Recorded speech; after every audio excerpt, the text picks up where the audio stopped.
बिस्मिल्लाहिर्रहमानिर्रहीम अस्सलातु वस्सलामु अलैका या सय्यदी या रसूल अल्लाह अस्सलातु वस्सलामु अलैका या सय्यदी या हबीब अल्लाह। तमाम सुनने वालों को मेरा सलाम। मैं हूँ राना अजीम। बड़ी सियासी डेवलपमेंट शुरू हो गई।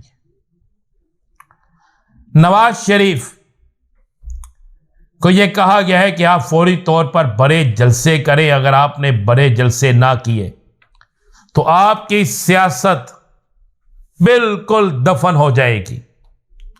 अभी तक नून लीग मीनार पाकिस्तान के अलावा कोई बड़ा जलसा नहीं कर सकी। बड़े जलसे करें, लेकिन खबर यह दे रहा हूं कि मियां नवाज शरीफ ने मुख्तलिफ इजला में बड़े जलसों का टास्क दिया, जिसमें से 18 इजला के लोगों ने, सुमादारान ने यह बात कहकर इंकार कर दिया है कि जनाब इलेक्शन का शेड्यूल आएगा तो फिर हम जलसे करेंगे।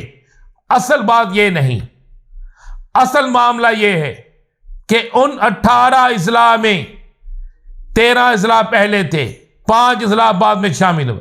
उन 18 इजला में जहां से इंकार हुआ है वहां पर नून लीग के अरकान असम्बली साबिक जो हैं, मौजूदा मुतवक्को टिकट होल्डर जो हैं, वो तमाम के तमाम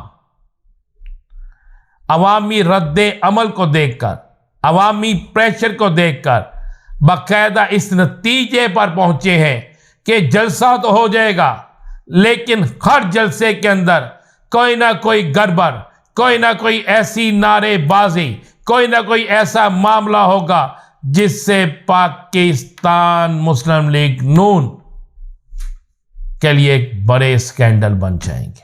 बड़े स्कैंडल मीन्स कि वहां पे फिर कोई नारे लग जाते हैं, फिर कोई चीज़ ऐसी हो जाती है तो वो मामला ख़राब हो जाएगा।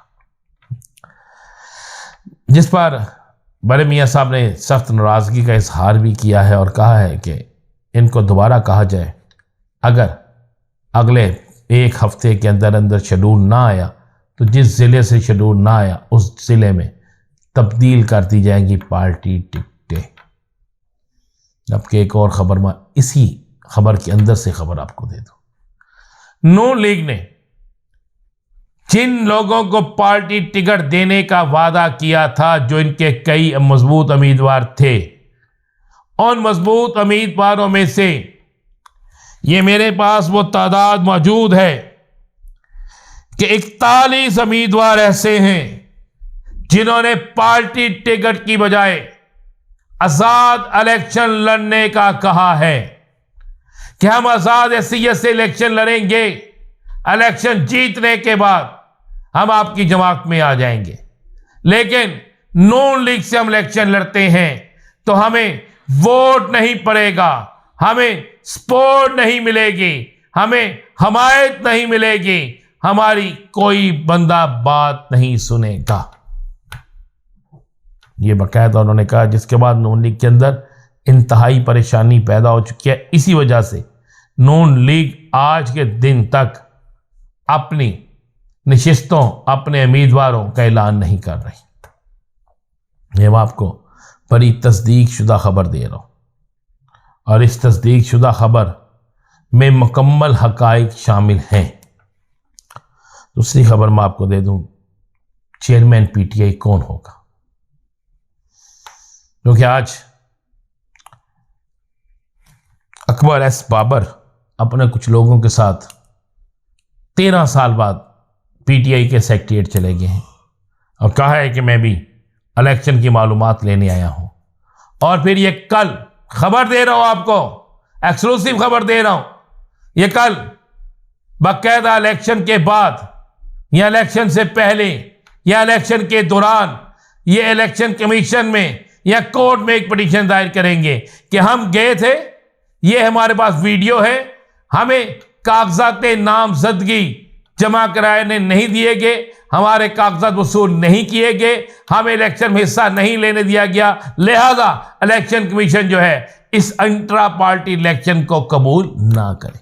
लो जी, ये एक नया एक ड्रामा शुरू होगा ताकि किसी तरीके से बल्ले के निशान को और पीटीआई के बढ़ते हुए अवामी वोटों के तूफान को रोका जाए।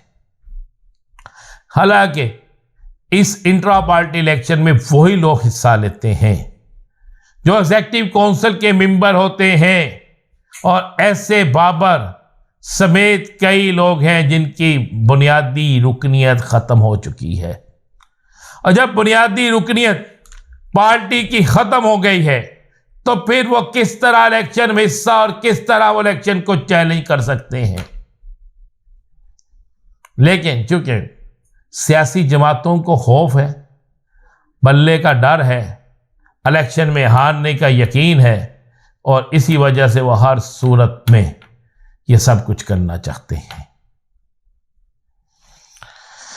अब एक और बड़ी खबर है,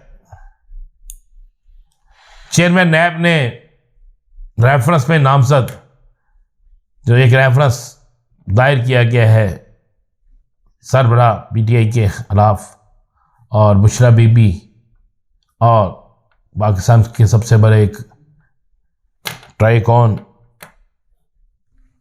प्रॉपर्टी टाइकॉन कह सकते हैं, उनके खिलाफ जो रेफरेंस दायर किया गया उनके बेटे के खिलाफ, उसमें बाकायदा वारंट भी जारी कर दिए गए हैं।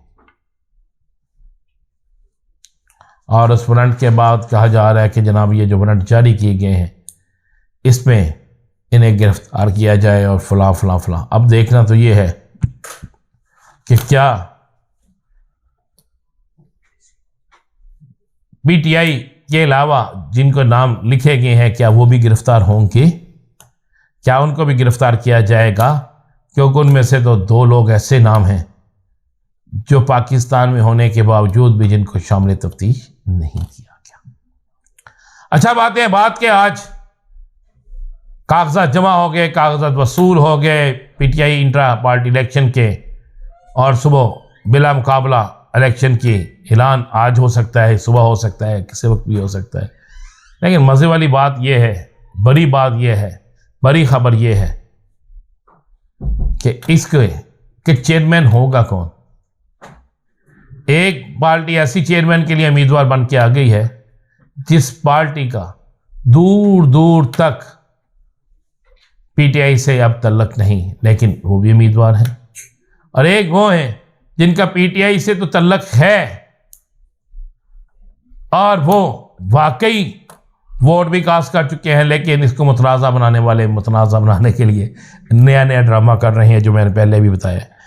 आखिरी खबर आपको मैं दूं, बड़ी और अहम तरीन, फड्डा बढ़ गया है।